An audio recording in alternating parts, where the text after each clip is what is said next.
Hello, class. Today, I will be informing you on and about steroids. Steroids are a synthetical substance similar to the male hormone testosterone. These substances were first introduced to prescribe to men who don't produce enough testosterone on their own. As the years went by, steroids have been used to treat inflammatory conditions such as systematic vasculitis and myositis. But of course, like many other drugs, steroids have been used selfishly and illegally. Since the chemicals in steroids doesn't affect the user's dopamine like other drugs, steroids aren't really a feel-good type of drug. They are primarily used to achieve fast and easy muscle gains. Yes, steroids give you that huge bulk, but it isn't all that great as side effects come along with it. Some long-term side effects include shrunken testicles, breast growth,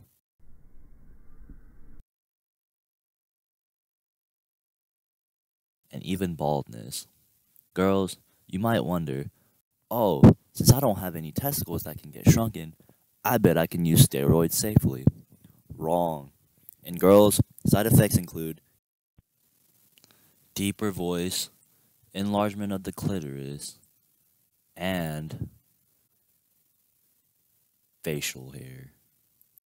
If you still think these risks are worth it for the bettering of your muscles, well, that's because I haven't gotten to the overtime dangers of steroids.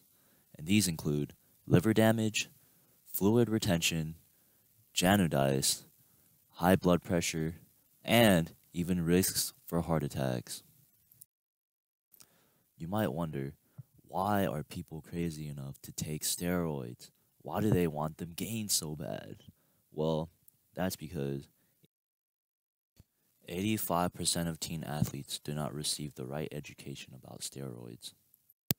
44% of teens say it's fairly easy to obtain. 4 out of 10 teens claim that they were inspired by an older athlete. And 57% of them said they just wanted to after viewing a bunch of muscle magazines. Now, who are these teens and why are they taking steroids instead of studying for school? Well, studies show that teens represent 75% of overall steroid users. That means out of all the steroid users, 3/4 of them are teens. Steroids are taken into the body by two ways: orally, which usually comes in pill form, usually lasting several hours, or by injection, which usually lasts a couple days. Since there's a large population of people so against steroids, false street names have been created to make the drug look more down upon. These include pumpers, gym candy, Arnold's, and stackers.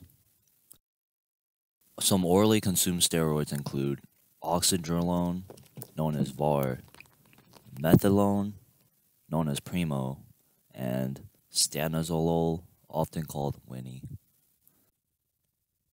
Street names for injectable steroids include nandrolone, referred to as Deca, drustilone, known as Masteron, and trenbolone, often just called Tren.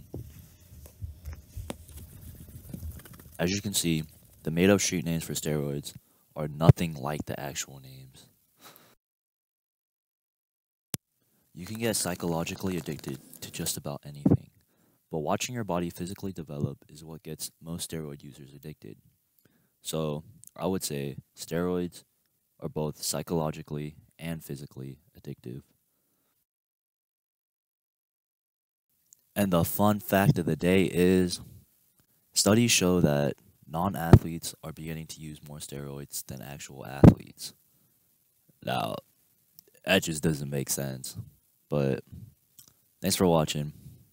Subscribe. I post videos like never. Yeah.